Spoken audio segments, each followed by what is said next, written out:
হাবিব আদনান, আপনি জানতে চেয়েছেন, অনেক সময় মনে খারাপ কাজের জল্পনা কল্পনা আসে। আমি যদি কাজটি না করি তাহলেও কি গুনাহগার হব? ভাই হাবিব, অত্যন্ত গুরুত্বপূর্ণ প্রশ্ন আপনি করেছেন। কারণ আমাদের মনে অনেক সময় বাজে চিন্তাভাবনা বা খারাপ জল্পনা কল্পনা এসে থাকে। সেগুলোকে আমরা ৩ ভাগে ভাগ করতে পারি। কিছু খারাপ চিন্তা বা জল্পনা কল্পনার কারণে আমাদের কোনো গুনাহ হবে না। আবার কিছু, কিছু খারাপ জল্পনা কল্পনার কারণে আমাদের গুনাহ হবে। আবার কিছু, কিছু খারাপ চিন্তাটা খারাপ অথচ সেটার কারণে আমাদের গুনাহ তো হবেই না, বরং উল্টো একটি সওয়াব বা বিনিময় আল্লাহর পক্ষ থেকে আমরা লাভ করব।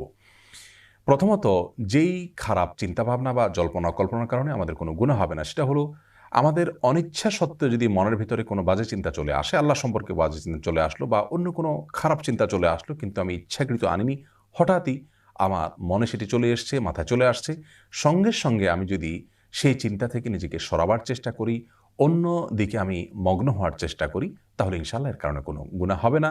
এ বিষয়ে সারা বিশ্বের সমস্ত ওলামা ইকরাম একমত। এটাকে হাদিসুন নফস বলা যেতে পারে।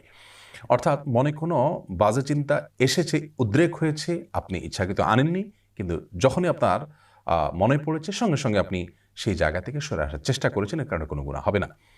দ্বিতীয়ত, যেই চিন্তার কারণে, যে বাজে জল্পনা কল্পনার কারণে আমাদের গুনাহ হবে, পাপ হবে, সেটা হলো আমরা যদি ইচ্ছাকৃতভাবে মনে মনে কোনো খারাপ চিন্তাভাবনা করে করে আমরা স্বাদ নেই, মজা নেই, তাহলে সে কারণে আমাদের গুনাহ হবে, পাপ হবে।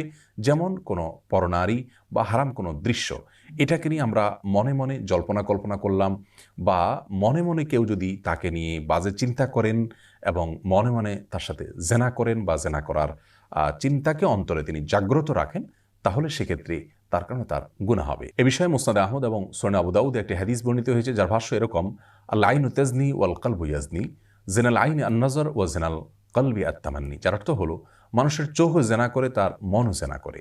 চোখের জেনা হলো চোখ দিয়ে কোনো পরনারীকে অপাত্রে বা হারাম কোনো দৃশ্যের দিকে দৃষ্টিপাত করা, দেখা।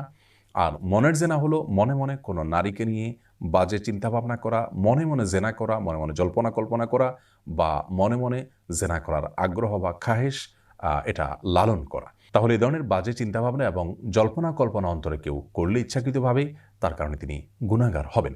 আর তৃতীয়ত, কোনো কোনো বাজে চিন্তাভাবনা এমন আছে যে চিন্তাভাবনার কারণে আমাদের গুনাহ তো হবেই না, বরং উপরন্তু আল্লাহর কাছ থেকে আমরা সওয়াব লাভ করব। আর সেই চিন্তাভাবনা সম্পর্কে বুখারী এবং মুসলিম এক যুগে বর্ণনা করেছে যে রাসূল আকরাম সাল্লাল্লাহু আলাইহি ওয়াসাল্লাম ইরশাদ করেছেন, যদি কেউ কোনো খারাপ কাজ করবেন এই মর্মে তিনি চিন্তাভাবনা করে রাখেন, অর্থাৎ পরিকল্পনা করে রাখেন, মনে মনে সিদ্ধান্ত এঁটে রাখেন যে তিনি খারাপ কাজটা করবেন, কিন্তু পরক্ষণে আল্লাহর ভয়ে তিনি সেই খারাপ কাজটি করলেন না, বাস্তবায়ন করলেন না, তাহলে এর কারণে আল্লাহ রাব্বুল আলামিন তাকে একটি সওয়াব দান করবেন, যেহেতু তিনি খারাপ সিদ্ধান্ত থেকে ফিরে এসেছেন। তিনি যে খারাপ কাজ করবেন পরিকল্পনা করেছেন, সিদ্ধান্ত এঁটে রেখেছিলেন, সে কারণে তিনি গুনাহগার তো হবেনই না, বরং কাজটি থেকে তিনি ফিরে আসার কারণে, বাস্তবায়ন না করার কারণে আল্লাহর কাছে সওয়াব প্রাপ্ত হবেন। অতএব আমাদের মনে যে সমস্ত বাজে চিন্তাভাবনা বা জল্পনা কল্পনা এসে থাকে, সেগুলোকে এই ৩ ভাগে ভাগ করা হবে। আল্লাহ তাআলা আমাদেরকে বোঝার তৌফিক দান করুন।